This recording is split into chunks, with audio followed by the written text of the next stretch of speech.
Ayan, good morning mga kadog lover. Ito si Shady. Remembrance ko to kasi mga natirang video namin nung hindi pa siya nare-rescue. Hindi ko siya dinidelete kasi pag namimiss ko siya, tinitingnan ko yung mga video namin. Kahit yung mga video namin sa na-upload ko na, binabalik-balikan ko kasi sobrang namimiss ko talaga tong aso na to na napakalambing sa akin. Stray dog po yan.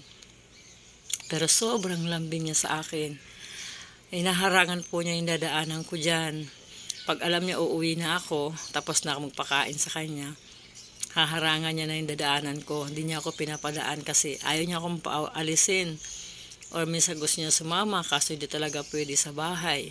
Wala talagang chance talaga na maampun ko siya. Kaya po alaga ko yan dati sa pagpapakain. Umaga, hapon, pinapakain ko yan.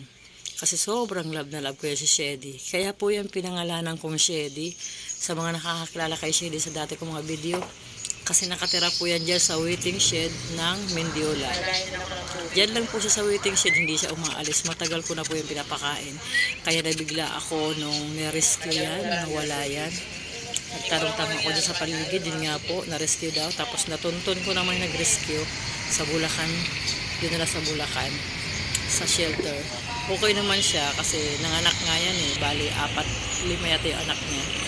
Pero last na balita ko na lang yun, nanganak. Ngayon wala na akong balita sa kanya. Grabe ang pagkamis ko sa aso na to kasi kilala niya ako.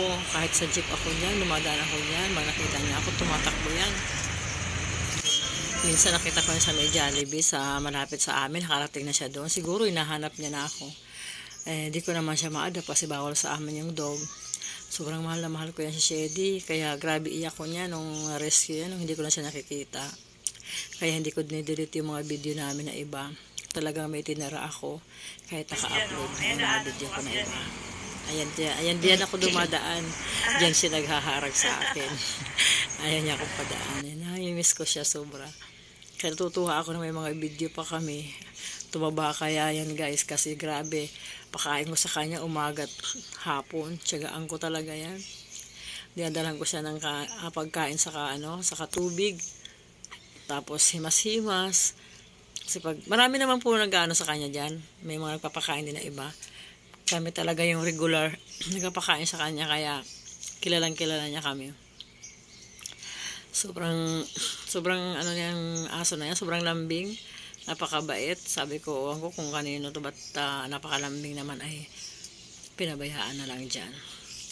Ayan yung mga old videos namin yan. Yan, pauwi na ako, ganyan siya, nakakalungkot, tinatanaw niya ako habang pauwi ako. Sobrang sumasakit ang dibdib. Kumikirot ang dibdib ko sa sobrang lungkot pag nakikita ko itong video na to. Kasi miss na miss ko na talaga siya. Ayan, uwi na siya.